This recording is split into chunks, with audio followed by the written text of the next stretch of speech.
তোদের জিওগ্রাফি মানে ভূগোলের ক্লাস নেব। এই লেবু, তুই দাঁড়া, তুই বল সোনা কোথায় পাওয়া যায়?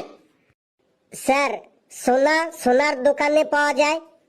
ভুল, আমি বলতে চাইছি সোনা কোথায় পাওয়া যায়, ওই সোনার দোকানে সোনাটা কোথা থেকে আসে? সোনার দোকানের সোনাটো সোনার ব্যবসায়ীদের কাছ থেকে আসে, মানে সোনার পাইকারদের কাছ থেকে আসে। আরে আমি বলতে চাইছি সোনা প্রথম কোথায় পাওয়া যায়?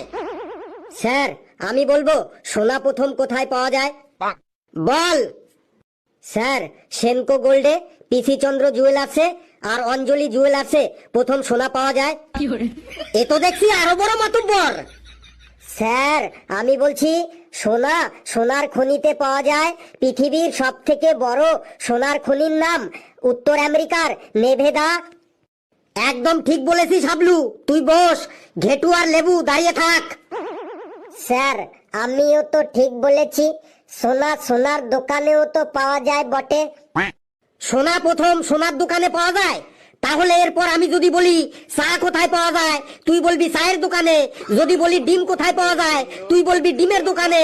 যদি বলি দুধ কোথায় পাওয়া যায়, তুই বলবি দুধের দোকানে। তোকে দাঁড়াতে বলেছি, দাঁড়িয়ে থাক, না হলে কিন্তু তোকে মুরগি বানিয়ে গোটা স্কুলটাতে পাই পাই করে ঘোরাবো। ওটাকে কালু নাকি?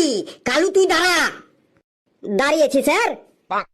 কালু, তুই বল, পৃথিবীটা পাই পাই করে ঘুরছে, কিন্তু তা সত্ত্বেও আমরা সবাই পৃথিবী থেকে ছিটকে পড়ছি না কেন? স্যার, আমাদের সবার পায়ের নিচে চুম্বক লাগানো আছে, তাই আমাদের পা গুলো সব পৃথিবীর সাথে একদম চিপকে আছে, তাই আমরা কেউ ছিটকে পড়ছি না। কোথায় আমাদের পায়ের নিচে চুম্বক লাগানো আছে, তুই দেখা। স্যার, চুম্বকটা আমাদের পায়ের ভেতরে একদম চামড়ার নিচে সেট করা আছে, উপরওয়ালা একদম সেট করে দিয়েছে, আপনি দেখতে পাবেন না। একদম ভুল অ্যান্সার। হাবলু, তুই বলতো অ্যান্সারটা।